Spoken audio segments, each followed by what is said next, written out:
Hey everybody, it's your boy Captain Hunter coming at you again. Thank you so much for checking out this video. Really appreciate it. We're gonna jump right into it. Well, actually, make sure you hit the rate, subscribe, share button, hit the thumbs up, do all that kind of good stuff. And it really helps me grow, helps with the algorithms, all that. And especially if you like the video, make sure that you hit that like button. All right, so what we're gonna do is we're gonna jump right into it here, and we're gonna continue on with this Massey case. And I wasn't gonna talk about it again, but I saw somebody who I enjoyed, Dennis Sperling, and he is an attorney Dennis Sperling. I think does more corporate type of law, or I don't remember what type of law, but I don't think it's criminal law. I'm 99.9999% sure he doesn't do criminal law. I think he focuses on other things, but that doesn't mean he can't speak about criminal aspects and all that. So we're going to take a look at the Massey case again, and I'm going to stand by what I said. But Dennis Sperling, attorney Dennis Sperling, did an analysis, or his breakdown, his thoughts about the Massey shooting, and I'm going to explain why I have a difference of opinion based on my training and experience and time in law enforcement. Now, again, I am not a lawyer, but we are trained and by current standards and practices, and try to keep up with the laws. I try to keep up with the laws even in my retirement, et cetera, et cetera.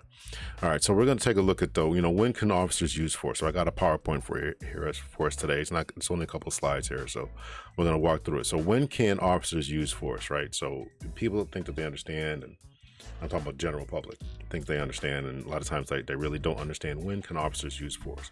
Well, there's two essential laws, or court case decisions, I should say, that really govern the use of force and when officers can and cannot use force. And the first one is Graham versus Garner, and the other one is Tennessee versus Garner. And we are going to explore those for today. So we're going to explore those today. And then, of course, we have state laws. We have state laws, and then policies and procedures. Policies and procedures then dictate the training that goes on. So Tennessee versus Garner, Graham versus Garner, Tennessee versus Garner, then state laws. Those state laws that we get are usually based on the two main court cases. Now, there's some other court cases, when officers can employ dogs and all this type of stuff, right? But for the most part, that's what it is. And the state laws, and then those state laws, Tennessee versus Garner, they guide the policies and procedures. When you can use force, what type of force? Do you have OC spray? Do you have tasers? Do you have canines? Do you have any other type of impact weapons? Do you have bean bags? I think some departments are exploring the use of sound technology, et cetera, et cetera. When can you deploy your SWAT team, emergency response team? Can you or can you not use chokeholds, right? How many shots can be fired? Warning shots, all that type of stuff would be outlined in policies and procedures, and of course you will be trained. And these are all policies. Of course, these will all be discussed at trials, right? So when you watch these trials, right, this is what they're talking about. They'll talk often about Tennessee versus Garner. They'll talk about your state laws. When were you trained? Did you receive training in the use of OC spray? Did you receive training in handcuffing techniques? These are all different type of questions, right? And they'll run through, they being the lawyers from the prosecution and the defense, will run through your training records, make sure that you are up to date in current methodology and the use of force and its applicability to the law, et cetera, et cetera. Right. So those are all things that they look at. So first thing we want to know is about Graham versus Garner, right? Graham versus Garner. I don't know where I want to be. I may be up here. Maybe I want to be a little bit bigger. So Graham versus Garner, they look at the severity of the crime, right? So what's going on at the time that an officer is going to be arrested or arresting a suspect, right? What's going on? What are we talking about here, right? We're talking about, stealing a bar of candy. What exactly are we talking about, right? So that's important, right? Whether the suspect posed an immediate threat. Now, these can be taken all together, or they can be divided up individually. So it might be the severity of crime, where somebody's just stealing a $2 candy bar, but based on the level of resistance and fight, now it may escalate up because they're fighting so much. But even though we started off with something that was extremely small, larceny or whatever it's called in your state, even though it was extremely small, now we're up to this big thing, right? This is how things escalate so quickly, right? Whether the suspect posed an immediate threat, right? Did the suspect pose an immediate threat, right? Whether the suspect was actively resisting or trying to evade arrest by flight, right? So, in other words, right, they're looking at the level of force at that particular time and whether they were fighting with you or trying to get away. You know, what was exactly going on at that particular time, right? You can't fight with the police. Then run away, right? Maybe run a mile, get tired, right? The police catch up to you. Now you put your hands up and you say, okay, you guys got me, right? And the police come in and tackle you, pummel you, and then start beating you. Well, that level of force is unreasonable, right? It's an excessive use of force because they're at the time of the arrest or time they're taking you into custody, there's no level of resistance, right? Get it? Got it? Good. All right, so from here, there's a lot of things that law enforcement needs to take away, and this is where it gets complicated. And there's no good place to put me up here. So this is where it gets complicated. So I'm actually going to, I want you guys to see all of this. So we'll close that out. So here's where it gets complicated. Law enforcement must use objectively, I know it's bad to read from PowerPoints, but I'm going to do it here. Law enforcement must use objectively reasonable force when apprehending a suspect or performing a law enforcement purpose. Failure to do so would violate the Constitution's Fourth Amendment right to be free from unreasonable seizures and subject to officer litigation. So in other words, that, and I underlined, highlighted, and then italicized objectively reasonable. So that's going to be a key word, and this is where I'm going to disagree with Uncle D concerning what the officers knew and the reasonableness, and what I think what he's going to use is the term subjective, right? In other words, when an officer gets to any scene, they have admittedly seconds to determine whether the level of force is appropriate given the facts and circumstances that they know at that particular time, right? So they have seconds to determine this, admittedly. But is it reasonable concerning what their law enforcement purpose is? What are you trying to accomplish? Are you trying to punish someone? Are you trying to arrest someone? Are you trying to stop their escape? Those are, and the last two, I'm saying punish as a pejorative, right? They should not be punishing people. Law enforcement's purpose is to seize, period. It's really to seize, right? So that's what you're there to do, right? So you take a person into custody, and what does it take? What does it take to take this person into custody? That's an important question. What does it take? What amount of force does it take to bring someone into custody? That's a really big question that is going to be essential in this Massey case. The court established a reasonable standard for seizing individuals. Officers will be judged based on what another qualified trained officer would know and respond in a similar situation. Objective reasonableness is based on what an officer seeks to do rather than what the officer thinks or feels the officer's subjective intentions are. In other words, when you're talking about, these officers, right, they have malice in their heart. They're talking about implicit bias, right? They have a lack of cultural competence. They're racist on the inside. All these different things they don't like women. They don't like men. Whatever it is, right? They don't like members of the LGBT. Therefore, they're treating them differently. That is not the standard. The standard, and all of that may be true. Everything I just said may be true about this case and any case in particular. But what's important is what was their reasonableness? What was their objective reason of doing whatever they did? And again, the intention should be to bring this person into custody or to accomplish some other lawful need by the law enforcement. Essentially, the facts of the case and officer's actions are judged rather than subjective thoughts. Excuse me.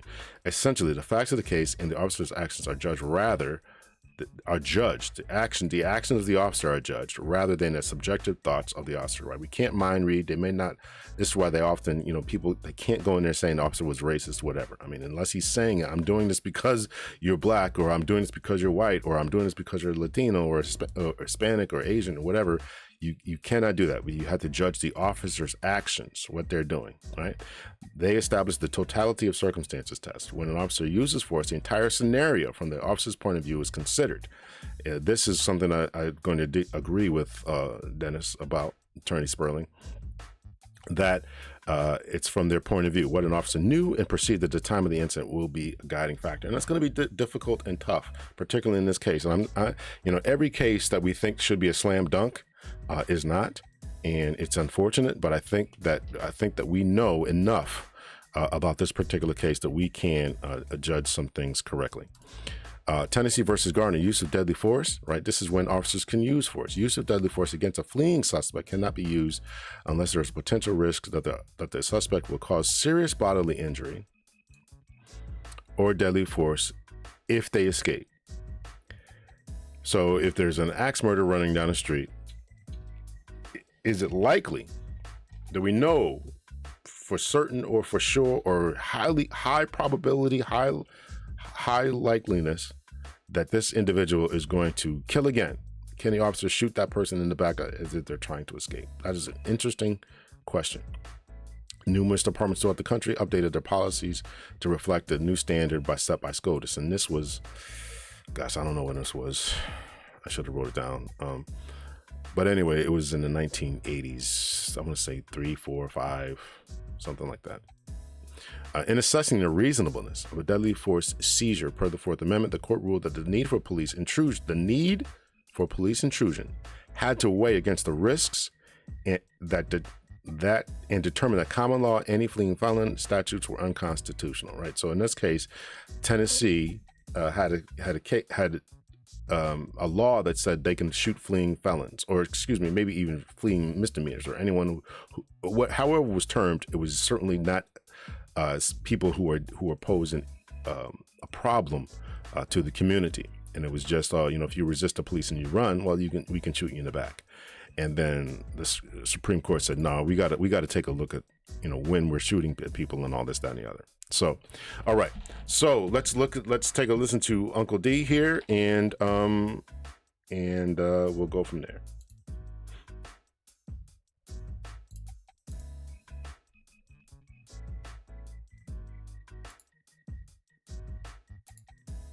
All right, here's Dennis Sperling.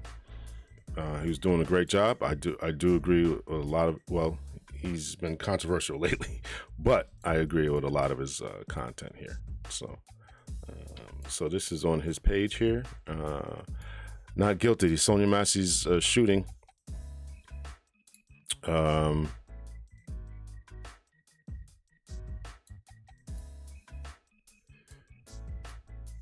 my thing here?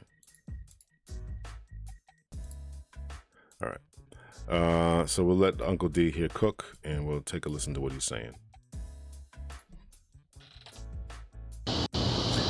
Sonya Massey's shooting, or police-involved shooting, was a tragedy. And clearly, that's the case. Now, the question is whether or not the sheriff's deputy who shot her is going to be found guilty of some degree of murder. And so there are two different perspectives that are captured on body cam footage. And the first police officer's body cam footage, which saw it from an angle, does not fully capture the entire incident, or does not show you from the perspective of the deputy who shot Miss Massey. Now, again, it's a tragedy, and I want to talk to you about it from a logical standpoint. I want you all to understand from a legal perspective what the defense attorney is going to argue. He's going to argue that the police officer feared for his life.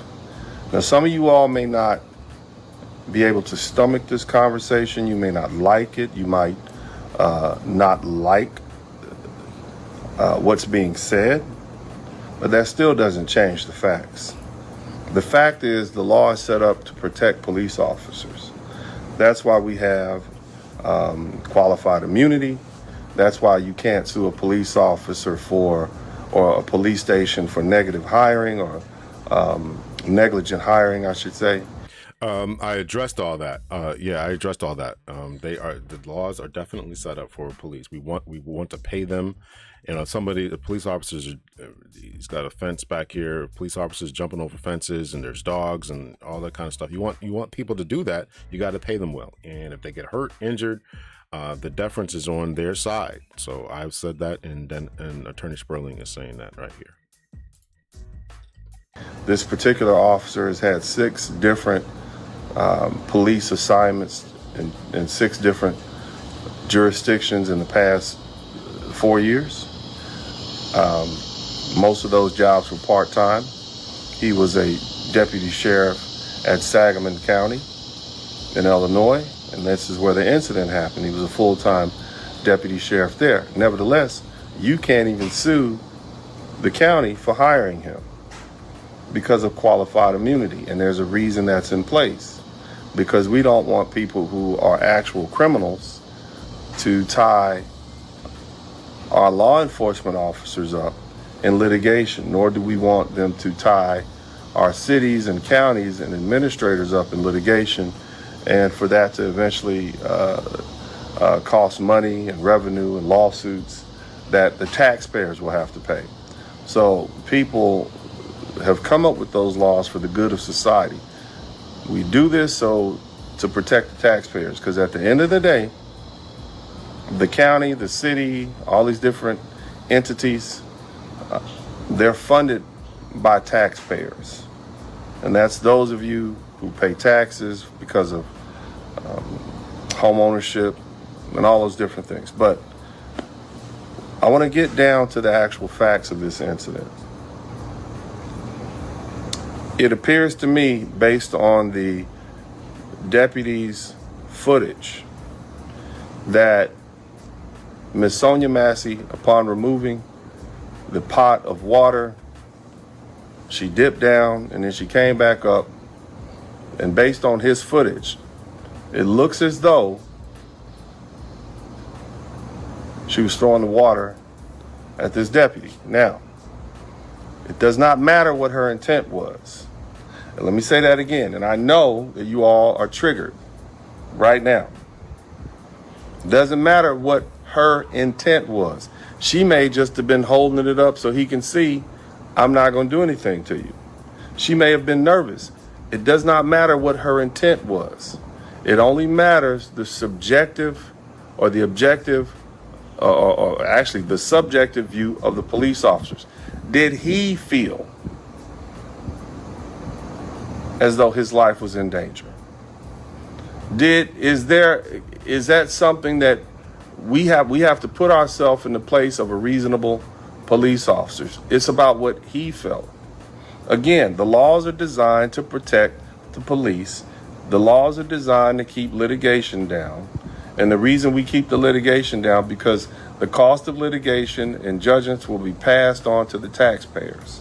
Now, here's where I disagree, right? So it's the reasonableness of the officer concerning what his intentions were to do. And that standard that he's talking about is one that is definitely changing, right? And this is why it was so important to pass the George Floyd acts on a national level, but different states have already passed them. The state of California, and all of this needs to be challenged in court. I definitely agree. The state of California has already adopted, other standards, right? What did you do to de-escalate the situation? This is why it's different policies within different departments. Remember, I talked about the train, right? The Supreme Court cases affects the state laws, which affects the policies, which affects the training. So if this idea that, of what's going on here, right? What is your level of training, and what should you know? What should you not know? And how are you? What are your de-escalation do you have the option to retreat, to call this off? Now, remember, in this particular scenario, that Miss Massey had ducked down, right, and then we see the officer advancing. If he doesn't advance, if you think that your life is in danger, you think that you're at risk for serious physical injury, and I Googled, how much damage can a boiling pot of water cause? 3rd-degree burns, Third-degree burns. That's all he was looking at, was some blisters and some burns. I'm not saying he had to take that, but is that serious physical injury where it defined, and I looked for it on what that would be defined as in the state of Illinois, and generally it's defined as, the loss of limbs, the loss of or some other bodily function, right? You may get some burns, but you're not going to die. And here's another point, right? This comes from first aid scalding, how to treat, and this is from CPR. I wonder how much medical training this individual has, and why I'm saying that is because he should know that a pot of water is not going to kill him. He should have known that. He should have understood that. If he received all these different departments he's got, he's certainly had to have training, I would assume, to save not only his life, but to save his partner's life, or even his child's life, or even his own family's life, right? To receive CPR training, if that department does that type of thing. So they're going to look at all his training records.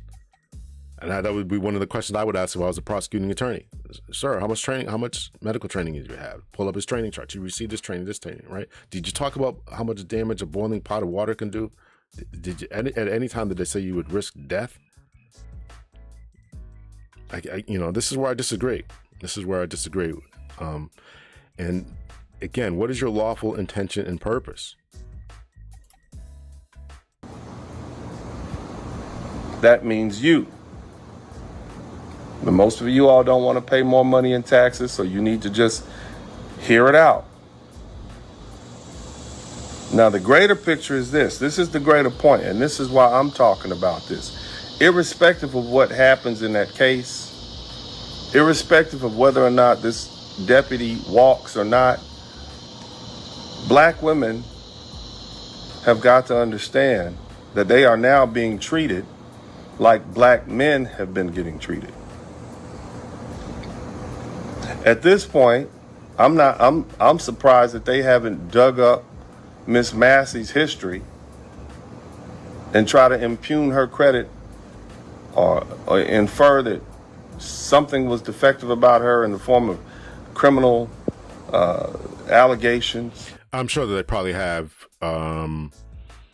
Either they don't want to release it because it would seem insensitive, or because it prejudiced the potential jury pool, or maybe they don't want to expose her because she's a woman. But I'm sure that somebody has looked into her history and tried to justify this in some way. Criminal history. I'm surprised that they haven't done that, because they did it with Trayvon Martin. They did it with Alton Sterling. They're going to keep on doing it. They're going to keep on doing it. Right? I'm sure that they tried to look into the airman's tragic death and tried to find something, right? They did it with so many other black men. But she's getting the black man treatment right now. All right. So I gonna fast forward a little bit, because he went on about women, and I didn't really want to jump on the women. I wanted to keep this about what we're talking about here. But this correctional officer, I opened the comment section. I'm not exactly sure, how this is going to come out, but the comment section here, I would encourage anyone who's going to watch this video to go back and read the comment section, because it's really interesting to see the comment section and the differences that are going on in there. So yeah, check out the comment section. And this is the last point I'm going to talk about, and I'm going to agree with. I'm going to say this as a former officer. You cannot call the police. You cannot call the, unless, first of all, they're going to get there crazy late. Let me say this: you should be more selective as to when you call the police. Right? You got to be very, very selective, and his point is going to be extremely valid here, concerning when you should and should not call the police. And when you got to understand, when you're calling the police, you're calling for the use of force. You are calling for the use of force in order to accomplish your purpose, to get someone out of your home, to get someone arrested, to get someone hurt, right? This is what they're there for. This is what they're there for. And it's unfortunate. I can remember, I had this disagreement, but this is the way that law enforcement works. And, it's something that I disagree with. I disagree with, or disagreed with at the time, and disagree with currently.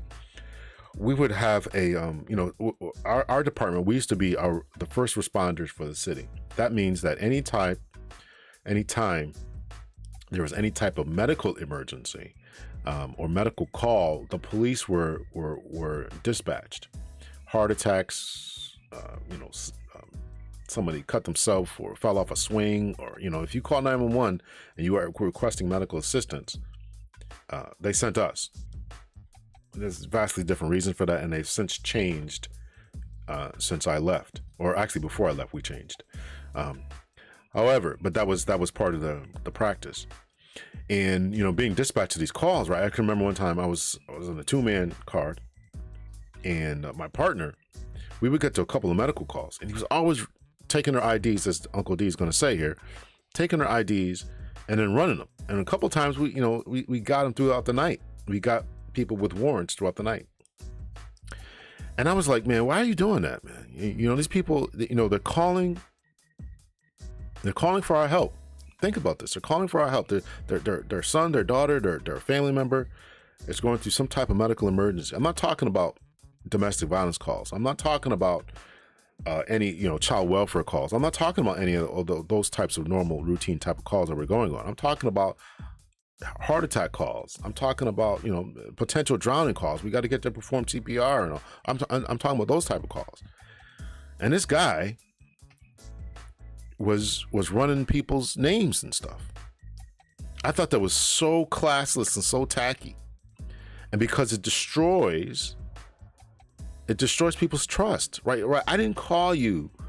I called you to deal with my kid. And I didn't call you to deal with to deal with this situation. Now, I agree we got to get the criminals off the street. I understand that people have warrants. I understand that. But I'm talking about the public perception.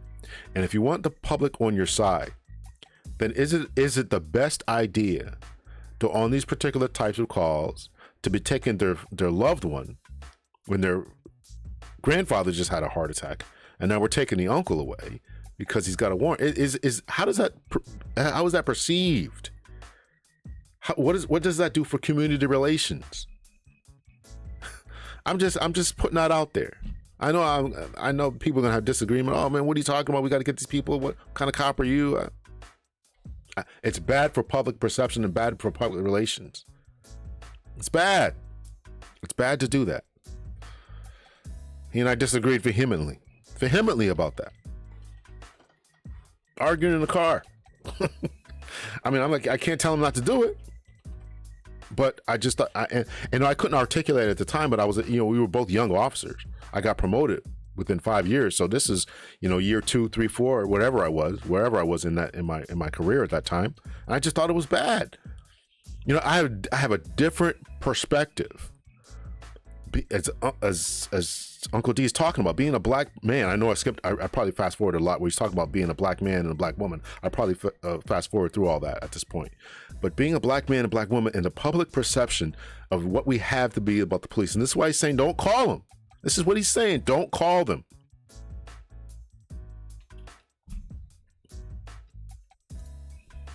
We can learn here is don't call the police. Ladies, especially black folks, I tell my family all the time, we don't call the police to the house. If we have an issue, we deal with it somewhere else. You can go make a police report, but don't call the police to your house. Because when you call the police to the home of a black man, especially, you are asking for the police to come and do two things: shoot them or take them to prison. Neither one of them though is a good result. And any black man worth his salt, especially a black father, has told his son that if any woman calls the police on you, that relationship is over. You don't even wait around till the police show up. The minute you find out she's called the cops, you are ghost like Casper. He's going to talk about relationships, and I definitely agree. If you call the police, the relationship's over, period. If you're in a romantic relationship and you call the police on me, relationship's over. Because I mean, this is true in all cases, and the police kill more white people than they do black people. Listen, if you're called the police. You have called for the use of force. You've called for the state. You've called, and I cannot tolerate that. I will not tolerate that. So I agree with him on that point. So this is a corrections officer. I know I fast forwarded a lot of his talking points, but again, he's in the chat and he said some other things about the chat. Sorry for the death of Sonya Massey, but she was the issue that precipitated her actions that caused for her to be neutralized for out of control behavior. Her behavior was not out of control. This is a corrections officer, and if I can scroll up here, maybe I can find other comments that he made, because I know I fast forwarded through a lot. When she ducked with a sudden movement, the officer could have thought a weapon was nearby. We got to be more concrete in our assessments, because there's always a coulda, there's always a shoulda, and this is what the public has a problem with. There's always a coulda, always a shoulda. Could have been a knife, could have did this with the water, could have done. What are they doing? What is the level of resistance that they're offering? What is your lawful purpose there? Do you have any other options besides your firearm? Was it taser work? Could you backed up and retreated? Could you use your OC spray? Could you have used your baton? Do you have any other items? He says something else in here about what I think maybe it's gone here. About his hot water can be used as a weapon. Now there's firearm, or deadly instrument, or deadly weapon. It's going to vary. These terminology is going to vary from state to state. Deadly weapon, deadly instrument. For example, a knife could be a deadly instrument. A screwdriver could be a deadly instrument. A baseball bat could be a deadly instrument. Tire iron could be a deadly instrument in the manner that it's used. And then a simple weapon, right? Keys or whatever, right? A pillow. You smother someone with a pillow. That's a weapon. Hot water can be used as a weapon. By his justification. This correction officer, who's trained under similar standards that I went over at the beginning of this video, should know better, right? And he's got something in here about. He mentioned in here about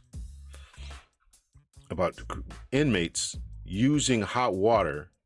There's a comment in here about inmates using hot water. Oh, here it is. Inmates are allowed to use microwaves to heat up their ramen noodles, coffee, and items. They use hot water to assault officers and other inmates.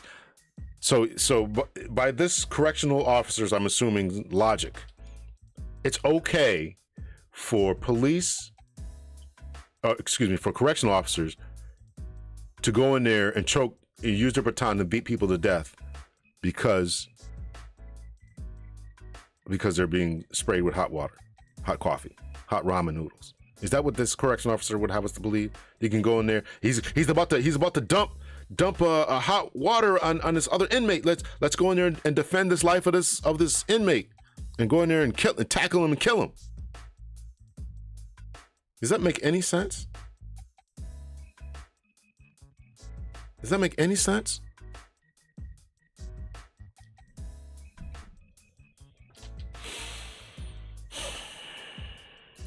Here's his two comments. Inmates are allowed to use microwaves. Hot water can be used as a weapon.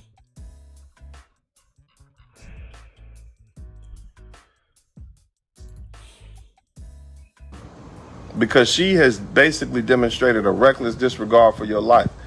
I don't care what it is, unless there's something that's that serious. You don't call the police and bring them to your house, because you gonna make the problem worse.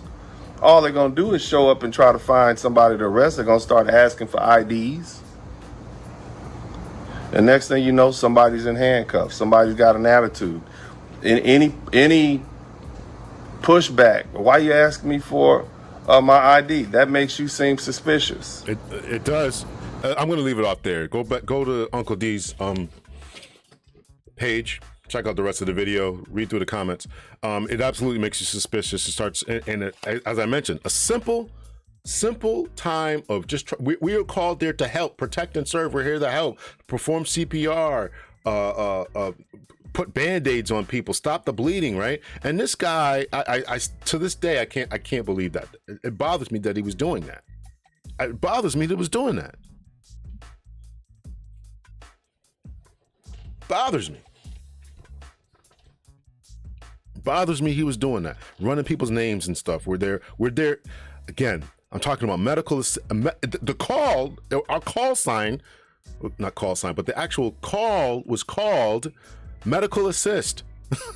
We are there to assist with medical aid, to assist the paramedics, assist to help. And you're taking this time out to do criminal investigation stuff? And it was clear to us, it was always made clear to us in our department that type of stuff, right? Getting more arrests doesn't make you get promoted any faster or get you on teams and stuff. At least that was always what was said. So it was always, listen, we're still friends to this day, but because I know what it does to the community. I know what it does to the community, right? And this is why when these riots and stuff break out, they're throwing rocks and bottles and bottles of piss and urine and stuff at the cops. This is why they're doing it. This is why they're doing it. All right, so that's enough. Much love and peace, everyone. Let me know your thoughts or opinions. Do you agree with Uncle D's assessment? Listen, I agree there's going to be a tough case because the defense attorney, depending on how good they are, they're going to argue the same thing. They're going to argue exactly what Dennis Sperling just said. That's what they're going to argue. And they're going to say that it was a deadly instrument and he's going to have been scarred for life. He could have been blinded. He could have been, right. Now, why are you advancing on her? That would be why are you watch the video, the second video, the officer actually shot, right? I did a breakdown of that. Watch the video. He's advancing on it. Why are you advancing? And yes, unfortunately, I have to say, you should not, Uncle D is right. Do not call the police to your house. Unless it's the most dire, extreme emergencies. Dire, extreme emergencies. And yeah, if you get called the police on you, even if you're in a park, you're at a restaurant, you're at a movie theater, your mate, spouse, girlfriend calls the police, it's over. Much love and peace, everyone. Let me know your thoughts, your opinions. Hit me up in the comment section. Rate, subscribe, share.